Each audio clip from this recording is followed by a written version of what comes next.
Cut a tree and wipe your life. Plant a tree and flourish your life, the lifeline of human existence. So, nurture your surroundings with green trees. My dear children, welcome you all to our class for the poem on killing a tree.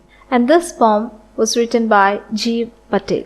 Gieve Patel was born in the year 1940 on August 18. He is an Indian poet, a playwright, painter, as well as a practicing physician. We see that he is one among the group of writers who subscribed himself to Green Movement, which is involved in an effort to protect the environment. His poems speak of deep concern for nature and expose man cruelty to it. Coming to the poem, the introduction, we see that this poet, Gieve Patel, was giving a great concern regarding nature, especially the inhuman dearth that was shown by human beings in cutting down trees. We know that we are facing a great deal of problem because of deforestation. Here in this poem, he was just giving a concern for environment and the need for forestation is a must. For him, he is of the opinion that if we are cutting a tree, we are slowly killing ourselves. And indirectly, the poet was calling the person who cuts the trees as a murderer, because he is comparing the tree with a human being. If you kill an animal, if you kill a man, you are a murderer. So definitely, as long as the poet concerns the trees as a part or comparing the trees to human lives, the person who cuts the tree is nothing but a murderer. And he believes that definitely human beings, because of human desires for satisfying his needs, he is cutting down trees. Already we have seen that trees with human beings, the comparison that he makes is excellent throughout the poem.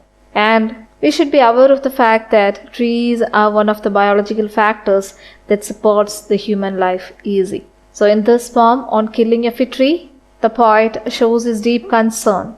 As an environmentalist, as a conservative poem, we see that highlighting the need for afforestation, planting trees, protecting nature is being given emphasis. On killing a tree for the poet is difficult, and he is giving various explanations about it. Coming to the poem on killing a tree. Today we are going to deal with the first part, the first stanza of the poem on killing a tree, written by Gieve Patel.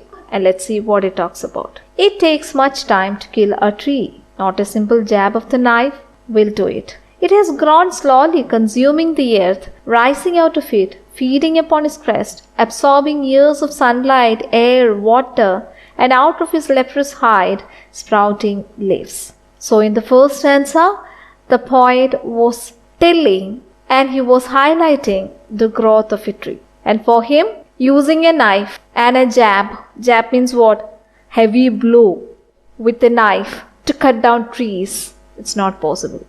Why is it not possible? The reason is given here.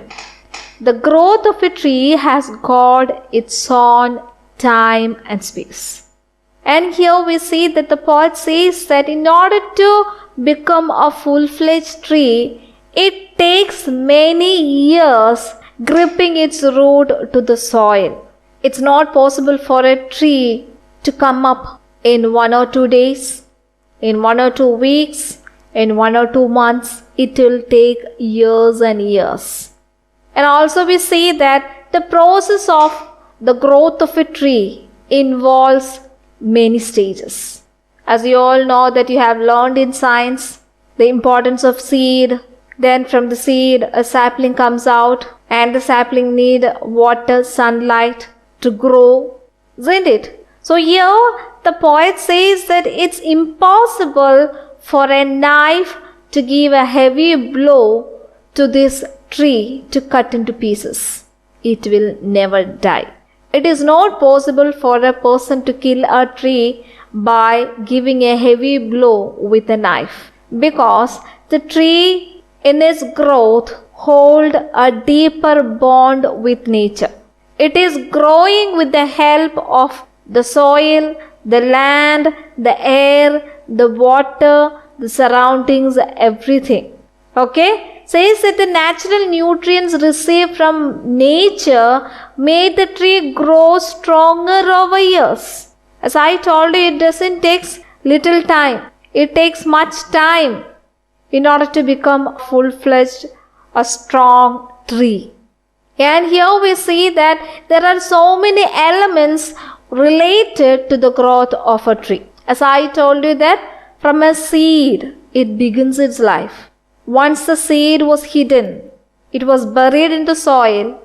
After 2-3 days, slowly it sprouts out. The very same time, it has already given a good deal of root in order to get a deeper hold on the earth. So consuming the earth, taking the nutrients from the earth, it comes out from the soil to grow. And we see that once it comes out from the soil, then it is nourished from the earth crust, from the elements that is seen in the earth crust. Here we see that the importance of sun. Sun is very important for the growth of a plant. As you all know, you have learned, it needs sunlight for photosynthesis, in order to prepare food, in order to sprout new leaves, in order to give green color, isn't it? So here we see that one of the elements that a tree or a plant needs is sunlight.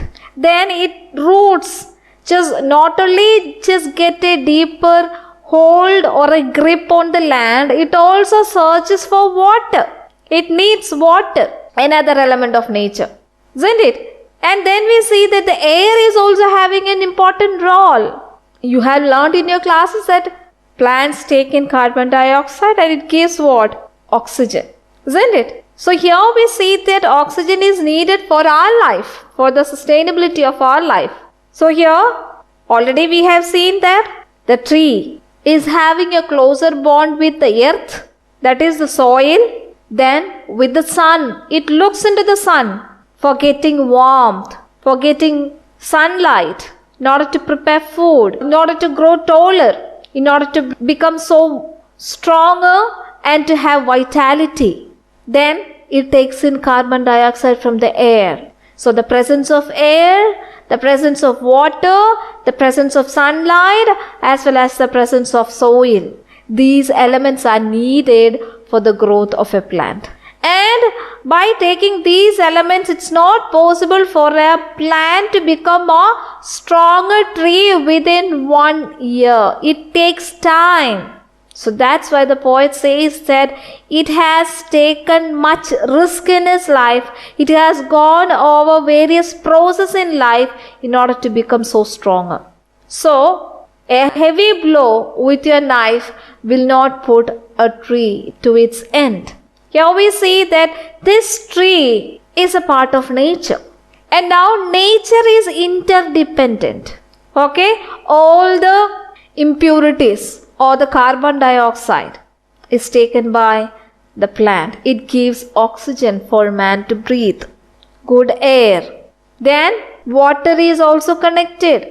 Sunlight is also connected. So each and every element of nature is interdependent to each other for the better growth of a plant. So the poet was trying to say that this plant or this tree is also a living organism. The color, the strength, the height, the vitality, everything the tree receives is from nature.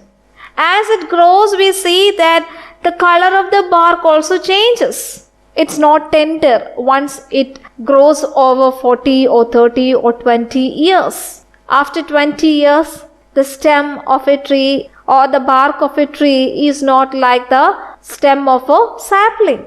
It changes into much stronger. And again it gives new saplings, new leaves.